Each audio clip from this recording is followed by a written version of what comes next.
Hai, Assalamualaikum dan salam sejahtera. Apa khabar semua? Bertemu kembali kita dalam channel Cikgu Irni Ahmad. Dah lama kita tak berjumpa kan? Jadi hari ini Cikgu akan mengajar tentang karangan berbentuk berita. Bagaimana ya? Okey, jom kita mula. Baiklah, hari ini kita akan belajar tentang tajuk karangan jenis berita. Tujuan berita ditulis adalah untuk menyampaikan maklumat, memberikan pengetahuan tentang sesuatu kejadian, peristiwa atau hal. Baiklah, kita lihat jenis berita. Antaranya ialah jenis sukan, jenayah, kemalangan, hiburan, hal ehwal semasa yang berlaku di dalam atau di luar negara.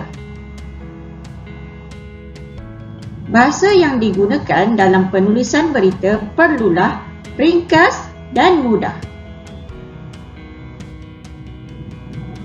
Isi karangan berita iaitu apa, siapa, bila, mengapa, di mana dan bagaimana.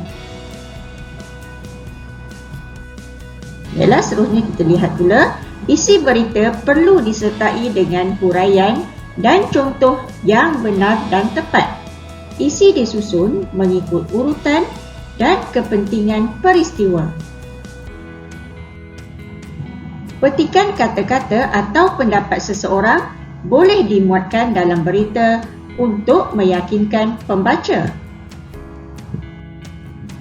Baiklah, kita lihat format penulisan berita. Format yang pertama mesti ada tajuk. Tajuk berita perlu diletakkan di tengah kertas karangan bahagian atas. Nanti kita lihat contoh ya. Seterusnya, yang kedua, nama tempat. Ditulis dengan huruf besar di sebelah kiri perenggan pertama dan diikuti dengan koma. Contoh, Ipoh, ada tanda koma. Maksudnya, nama tempat mesti ditulis dengan huruf besar, kemudian disertai dengan tanda koma. Yang ketiga, mesti ada tarikh. Ditulis selepas nama tempat dan diikuti dengan tanda sempang. Contoh, 29 Ogos, kemudian letak tanda sempang. Yang keempat, perenggan pertama sebaris dengan nama tempat dan tarikh. Perkara utama atau perkara pokok ditulis di bahagian ini. Format yang kelima ialah perenggan seterusnya mengandungi fakta mengikut urutan dan dimuatkan sedutan kata-kata atau pendapat orang tertentu. Baiklah, ini contoh penulisan karangan yang mesti ada tempat, tarikh, masa, seperti adalah tajuk berita, pendahuluan iaitu pada perenggan yang pertama, kemudian perenggan seterusnya ialah isi berita dan akhir sekali penutup.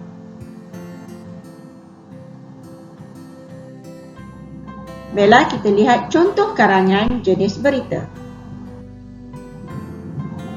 Tajuk berita ialah banjir. Kamu dikehendaki membuat liputan berita mengenai banjir yang melanda beberapa buah kampung. Tulis liputan kamu itu. Okay, di sini cikgu ada menyediakan rangka karangan untuk menulis berita yang bertajuk banjir tadi. Pendahuluan, hujan lebat, 4 jam tanpa henti, banjir kilat berlaku. Isi-isi penting, rumah ditenggelami air, pasukan penyelamat memindahkan mangsa, bantuan kecemasan diberikan kepada mangsa-mangsa banjir, komen ketua pasukan penyelamat, kerugian harta benda, kesesakan jalan raya, banyak kenderaan terkandas, dihanyutkan arus deras. Bahagian penutup pula, Orang ramai dialu-alukan untuk menghulurkan bantuan kepada mangsa banjir. Jadi, murid boleh menggunakan rangka karangan yang disediakan ini untuk menulis karangan jenis berita bertajuk banjir.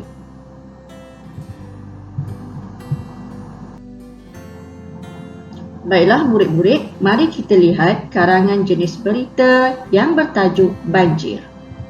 Taiping 25 Ogos. Satu kejadian banjir kilat telah berlaku di beberapa buah kampung di sekitar kawasan Taiping, Perak. Banjir ini telah berlaku setelah hujan lebat turun tanpa henti selama 4 jam.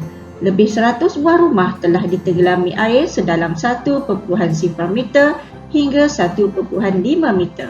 Pasukan penyelamat telah bertindak memindahkan mangsa-mangsa ke tempat yang selamat. Dianggarkan 450 orang telah dipindahkan ke 3 buah pusat perpindahan sementara. Mangsa-mangsa diberi bantuan kecemasan seperti makanan dan pakaian oleh pasukan penyelamat. Mangsa-mangsa dijangka akan terus berada di pusat perpindahan sementara kerana air hujan masih belum surut. Menurut Ketua Pasukan Penyelamat, banyak harta benda telah musnah dalam kejadian banjir ini.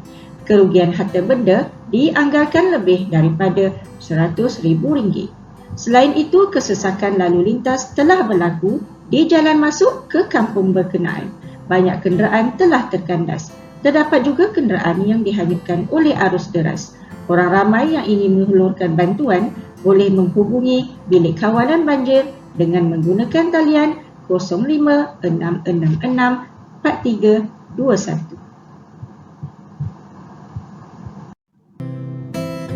Baiklah murid, cikgu harap murid dapat manfaat daripada perkongsian cikgu pada hari ini. Semoga kita berjumpa lagi. Assalamualaikum dan salam sejahtera. Terima kasih. Bye.